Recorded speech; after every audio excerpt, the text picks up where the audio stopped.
Bonjour à toi, jeune otaku. J'espère que tu vas bien, on se retrouve aujourd'hui pour une nouvelle vidéo et un nouveau concept sur cette chaîne. Vous connaissez un petit peu les vidéos théories que j'ai faites, pour le moment j'ai fait ça que sur My Hero Academia. Aujourd'hui on va continuer dans le thème de My Hero Academia et on va continuer aussi cette histoire de théorie. Bon là c'est un peu particulier parce que ça va être un concept que je vais faire avec plusieurs personnages de diverses animés. Là on commence avec Izuku, Midoriya si vous préférez. Et ce concept ça va être simple, créer une théorie, créer une histoire parallèle si par exemple un des héros de cette œuvre venait à mourir. Et là justement on va parler de Izuku.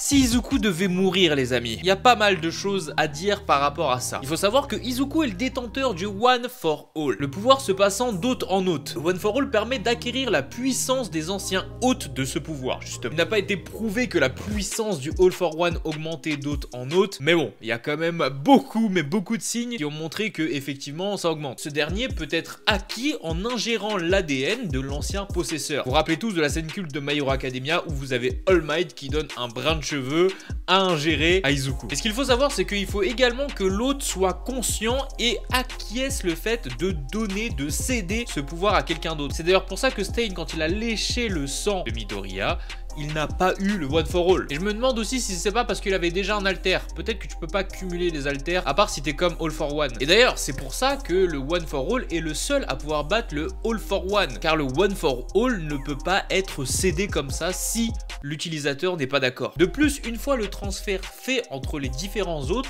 l'hôte précédent a quand même accès au One for All. Et il aura de moins en moins accès à ce pouvoir dans le temps. Maintenant qu'on sait ça, qu'est-ce qui se passera si Midoriya meurt prématurément dans un combat ou autre chose? Et bien malheureusement le One for All ne sera plus transmissible, il ne pourra plus être transféré et se perdra. Il faut aussi voir cette théorie un peu plus dans le temps, au moment où All Might lui n'aura plus du tout accès à ce pouvoir. Donc imaginons Midoriya mort et ne pouvant plus transférer le One for All, et bien malheureusement la Ligue des Vilains pourra prendre le dessus. Même sans savoir l'histoire du One for All et toutes ces petites conditions, il y aura bien un moment où ils vont attaquer et ils vont se rendre compte que bah voilà, ça rentre comme dans du beurre. Malgré tout ça, il y a un dernier point qui peut être assez intéressant, c'est que l'animé en lui-même pourrait devenir plus intéressant si Midoriya meurt. On est d'accord, on est tous attachés à ce petit adolescent aux cheveux verts, mais faut quand même pas se leurrer. Bakugo, All Might, Endeavor et même Shoto, avec évidemment The Big Three, je crois que c'est comme ça qu'ils s'appellent, devront tous se remettre en question et trouver un moyen de détruire All for One. Le pouvoir qui permet de détruire All for One n'est plus. Il va forcément falloir que notamment le duo Bakugo-Shoto, qui aura une rivalité accrue, doivent se dépasser et arriver à un niveau que même Midoriya n'aurait jamais imaginé faire. Donc malheureusement, on aura perdu quelqu'un